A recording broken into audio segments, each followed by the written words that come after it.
White house లో president comments దుమారం రేపుతున్నాయి. వెళ్తూ బాంబు పేల్చాడు బైడెన్. అమెరికన్లకు హెచ్చరికలు జారీ చేశారు. ఫేర్వెల్ స్పీచ్ లో తనదైన శైలిలో రియాక్ట్ అయ్యారు. తన 4 ఏళ్ల పాలనలో అమెరికా మరింత సుసంపన్నంగా మారిందన్నారు. ఇప్పుడు రాజకీయంగా రోజులు బాగాలేమంటున్నారు.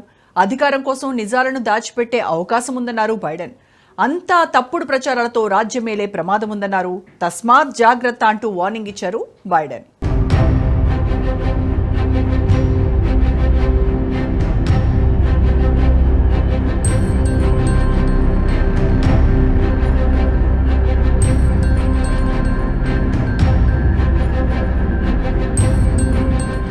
అమెరికా అధ్యక్ష పదవి నుంచి వైదొలుగుతున్న సమయంలో జో బైడెన్ సంచలన వ్యాఖ్యలు చేశారు. అమెరికాలో సామ్రాజ్యవాదం రూపుదిద్దుకుంటోందని ఆవేదన వ్యక్తం చేశారు బైడెన్. కొద్దిమంది అతి సంపన్నుల చేతుల్లోనే అధికార కేంద్రీకరణ ఉండబోతుందంటూ ఆయన హెచ్చరించారు. బైడెన్ కామెంట్స్ రాజకీయంగా ప్రాధాన్యతను సంతరించుకున్నాయి. మరో 5 రోజుల్లో ప్రెసిడెంట్ పోస్ట్ నుంచి జో బైడెన్ దిగిపోనున్నారు.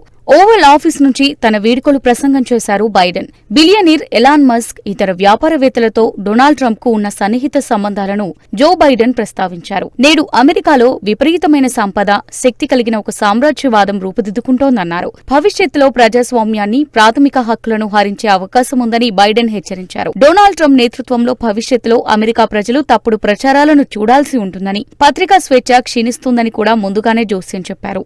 ఒలిగార్చ్లు తప్పుడు సమాచారం, ఏఐ నుంచి వచ్చే బెదిరింపుల నుంచి జాగ్రత్తగా నిలబడాలని వారిని కోరారు.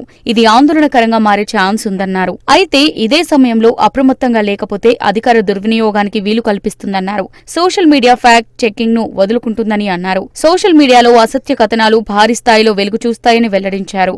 అధికారం కోసం నిజం అణచివేయబడుతుందంటూ ఘాటు విమర్శలు చేశారు బైడెన్. అధికార దుర్వినియోగాన్ని అదుపు చేయకపోతే ప్రమాదకరమైన పరిణామాలు ఎదుర్కోవాల్సి ఉంటుందని సూచించారు. పర్యావరణ పరిరక్షణలను వెనక్కి తీసుకోవడానికి, గ్లోబల్ వార్మింగ్ ను ఎదుర్కోవడంలో అంతర్జాతీయ ఒప్పందం నుంచి వైదొలగడానికి ట్రంప్ ప్రణాళికలను స్పష్టంగా ప్రస్తావిస్తారు. అలాగే ప్రతి అమెరికా పౌరుడు తమ హక్కులను కాపాడుకునేందుకు ప్రయత్నించాలని బైడెన్ పిలుపునిచ్చారు. కోవిడ్-19 మహమ్మారి కలిగించిన తీవ్ర సంక్షోభం నుంచి యుఎస్ ఆర్థిక వ్యవస్థను గట్టెక్కించడంలో తన విజయాలను ప్రస్తావిస్తూ విదేశాల్లో దేశం యొక్క పొత్తులను బలోపేతం చేశానని బైడెన్ చెప్పారు. అమెరికా అధ్యక్ష ఎన్నికల్లో భారీ విజయం సాధించిన డొనాల్డ్ ట్రంప్ ఈ నెల 20న అధ్యక్షుడిగా బాధ్యతలు స్వీకరించనున్నారు. ట్రంప్ ప్రమాణ స్వీకారానికి సంబంధించి ఇప్పటికే పలు దేశాల అధినేతలకు ఆహ్వానం కూడా వెళ్లింది. దేశాధినేతలు ట్రంప్ ప్రమాణ స్వీకారానికి హాజరు కానున్నారు.